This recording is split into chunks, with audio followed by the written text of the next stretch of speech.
এরপরে প্রশ্ন করেছেন সোহেল, আপনি জানতে চেয়েছেন আজকাল সচরাচর যাদেরকে মডেল বলা হয়ে থাকে তারা কি আদৌ মডেল হওয়ার উপযুক্ত?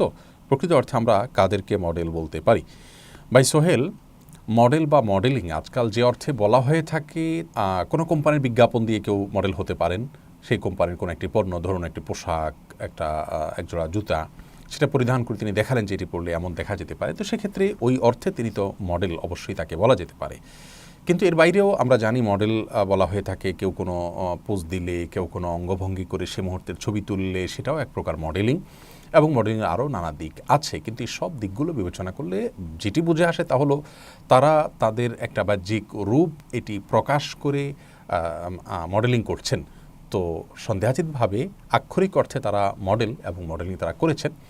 কিন্তু সার্বিক বিচারে একজন মানুষ মডেল হওয়ার জন্য যে গুণাবলী প্রয়োজন, সেগুলো আসলে শুধুমাত্র বাহ্যিকে ফিটফাটনেস বা বাহ্যিকে গেট আপ সেট আপ নয়, বরং সেটি একজন মানুষের জ্ঞানে, গুণে, কর্মে, কর্মদক্ষতায়, প্রোডাক্টিভিটিতে এবং সমাজের প্রতি, মানুষের প্রতি তার কল্যাণকামী মানসিকতা থেকে উদার এবং সুন্দর চমৎকার দৃষ্টিভঙ্গির কারণে তার বিভিন্ন অর্জনগুলোকে সামনে রেখে তাকে আসলে একজন প্রকৃত অর্থে আদর্শ এবং মডেল মানুষ বলা যেতে পারে।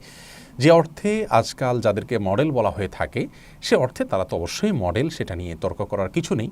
হ্যাঁ, তারা কি করছেন, তাদের কর্ম কি, তাদের থেকে সমাজ ভালো কিছু পাচ্ছে নাকি বেশিরভাগ ক্ষেত্রেই মন্দ কোনো কিছু পাচ্ছে, সেটি আরেকটি আলোচনার বিষয়। কিন্তু আমরা বলতে চাচ্ছি যে একজন মুসলমানের কাছে তো সত্যিকারের আদর্শ, সত্যিকারের মডেল হলেন রাসূল আকরাম সাল্লাল্লাহু আলাইহি সাল্লাম, সাহাবায়ে কেরাম, যাদেরকে দেখে আমরা আমাদের জীবনকে সাজাবো, আলোকিত করব, তাদের মতো মানুষের জন্য, সমাজের জন্য কল্যাণকারী মানুষ হিসাবে নিজেকে আমরা প্রতিষ্ঠিত করার চেষ্টা করব। তারাই তো হলেন আমাদের কাছে প্রকৃত অর্থে মডেল এবং আদর্শবান মানুষ।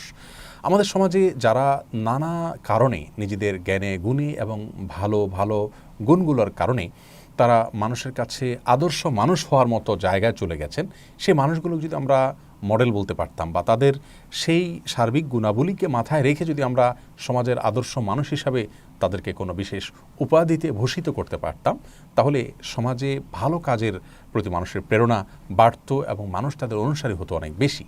কিন্তু এর বিপরীতে আজকাল যাদেরকে আমরা হিরো বানাচ্ছি, তারকা বানাচ্ছি, মডেল বলছি, তাদের যে কর্মকাণ্ড, সেই কর্মকাণ্ডগুলো দেখে আমাদের যুব সমাজ অনুপ্রাণিত হচ্ছে, তাদের অনুসরণ করছে এবং তার ফলে সমাজ কি অর্জন করছে, আমরা জাতি হিসাবে কি অর্জন করছি, সেটা সবার কাছে দিনের আলো মতো পরিষ্কার। অতএব আমাদেরকে সুস্থ ধারায় ফিরে আসতে হবে, সুস্থ কর্মকাণ্ডের চর্চা আমাদের মধ্যে করতে হবে এবং প্রকৃত অর্থে যে সমস্ত মানুষগুলো সার্বিক বিচারে মডেল হওয়ার মতো, তাদেরকে আসলে মডেল বলতে হবে।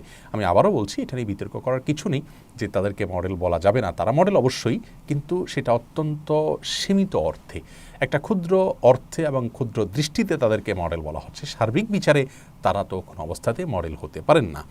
তো যাই হোক, আমরা চেষ্টা করব প্রত্যেকেই একজন মডেল মানুষ হওয়ার, মডেল মুসলমান হওয়ার। আল্লাহ তাআলা আমাদের সবাইকে সেই তৌফিক দান করুন।